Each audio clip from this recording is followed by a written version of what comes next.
पाटलिपुत्रा थाना में जो आप लोगों को पता है घटना प्रतिवेदित हुई थी, जिसमें दो बुजुर्ग थे, दंपति थे, उनका शव मिला था। इन सभी लोगों के संयुक्त प्रयास से इस केस का जो है सफल उद्भेदन कर लिया गया है। जो अभियुक्त है अमित कुमार उर्फ टिंकू, उनको गिरफ्तार कर लिया गया है। इनका जो मृतक महिला है उनके साथ जो है अवैध संबंध था। राजधानी में मंगलवार को हुए वृद्ध दंपति दोहरी हत्याकांड का खुलासा लगभग 72 घंटे में पटना पुलिस ने किया। मामले का किया खुलासा। 61 साल की महिला और 33 साल का युवक के साथ अवैध संबंध में बुजुर्ग दंपति की हत्या, दोहरे हत्याकांड का पटना पुलिस ने किया उद्भेदन। 75,000 कैश और सोने के कंगन को पुलिस ने किया बरामद। आरोपी किराना दुकानदार अमित और मृतका सुजाता ने चाकू से पहले दिव्यांग पति को चाकू से हमला कर किया घायल, वहीं तकिए से मुंह ढक उतारा मौत के घाट।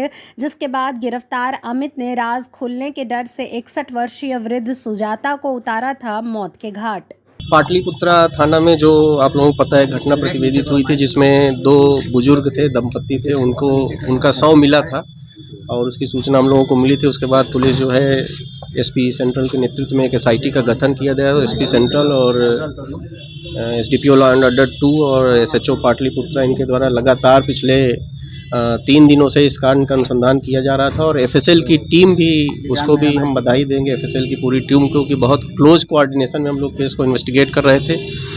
और साथ ही साथ जो हमारी सीसीटीवी की टीम है, उन्होंने भी बहुत ही आउटस्टैंडिंग काम किया और इन सभी लोगों के संयुक्त प्रयास से इस केस का जो है सफल उद्भेदन कर लिया गया है। केस में जो अभियुक्त है अमित कुमार उर्फ टिंकू, जिनके फादर का नाम नवल किशोर शाह है, जो हिलसा नालंदा के मूल रूप से रहने वाले हैं और वर्तमान में राजीव नगर थाना क्षेत्र में अपना घर बना के रहते हैं, उनको गिरफ्तार कर लिया गया है।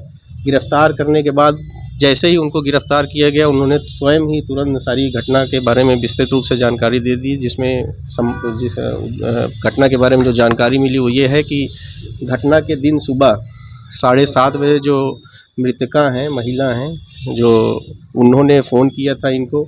उसके बाद ये 10:30 के आसपास जो है उनके घर पहुँचे थे। घर के नीचे पहुँचने के बाद इन्होंने फ़ोन करके ऊपर जो है बताया कि हम नीचे आ गए हैं, तो उनको ऊपर बुलाया गया। उसके बाद ये घर के अंदर गए थे। अभी तक पूछताछ के क्रम में जो बताया है इन्होंने कि इनका जो मृतक महिला है उनके साथ जो है अवैध संबंध था और उस अवैध संबंध में उसी क्रम में जो है उनके जो पति थे उन्होंने देख लिया।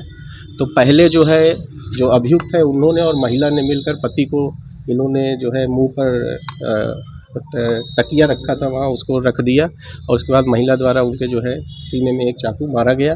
उसी क्रम में उनकी मृत्यु हो गई। उसके बाद महिला जो है चाकू किचन में रख के साफ़ कर रही थी, तो फिर इनको डर हो गया कि इसमें हम भी फंस जाएंगे। उसके बाद इन्होंने जो चाकू से, उसी चाकू से महिला का गला काट दिया। और जो ये बता रहे हैं और एफएसएल ने जो ऑब्जर्वेशन किए थे, हम लोगों ने जो घटना स्थल का भ्रमण किया था, चीज़ें काफ़ी मैच कर रही हैं। उसके बाद जब वो महिला गिर गई तो इसके बाद इन्होंने जो वहाँ मूसल वगैरह रखे थे उससे सर पे काफ़ी प्रहार किया।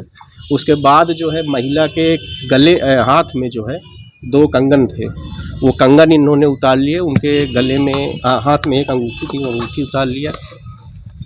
जो बेडरूम था, उस बेडरूम में क्योंकि जब ये पहुँचे तो उसके पूर्व महिला स्नान वगैरह कर चुकी थी, तो उन्होंने गले की चेन उतार के रखी हुई थी। वहाँ 2 चेन रखी थी, वो चेन इन्होंने ले ली। और बगल में एक अलमारी में चांदी के कुछ कटोरियाँ थी, 1-2, वो एक पान का पत्ता और एक कैमरा रखा हुआ था, वो इन्होंने उठा लिया।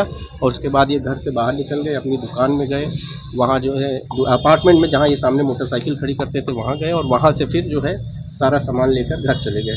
तो ये सारा मामला इस तरह से हुआ है। इसमें अनुसंधान के क्रम में एफएसएल की टीम द्वारा जो घटना के दिन इन्होंने कपड़े पहने थे, वो कपड़े भी जब्त कर लिए गए हैं और जो सामान ले गए वो सारा सामान भी जब्त कर लिया गया है।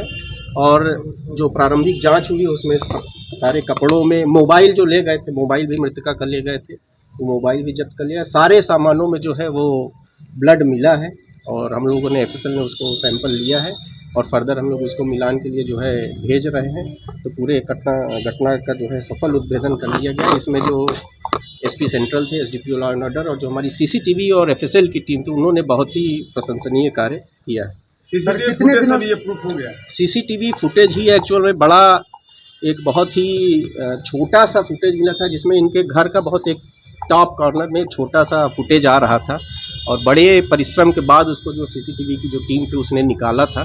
तो उसमें ये 10:30 बजे घर पे जाते हुए एक व्यक्ति कोई दिखा था 10:30 पे जाते हुए, जिससे कपड़ों के आधार पे फर्दर जो हम लोगों ने सीसीटीवी कलेक्ट किया था उससे इनकी पहचान हुई मोटरसाइकिल से, और फिर जो और एक्टिविटी थी इनकी उसको हम लोगों ने वेरीफाई किया, और उसके बाद शाम को रात में जो है कल रात में इनको जो है गिरफ्तार किया गया। तो गिरफ्तारी के तुरंत बाद ही इन्होंने सारी घटना के विषय में बता दिया, और फिर घटना के बाद इन्होंने जो सामान लिया था उसको जाके एक सुनार के पास गिरवी रख दिया था। वो सामान हम लोगों ने इसके पास से जब्त किया। गिरवी रखने के बदले 1 लाख रुपए प्राप्त किए थे।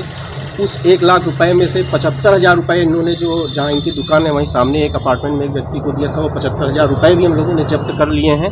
और जो सामान इन्होंने सुनार दिया था उसने एक दूसरे सुनार को दे दिया था, वो सामान भी वहाँ से हम लोगों ने जब्त कर लिया। Sir basic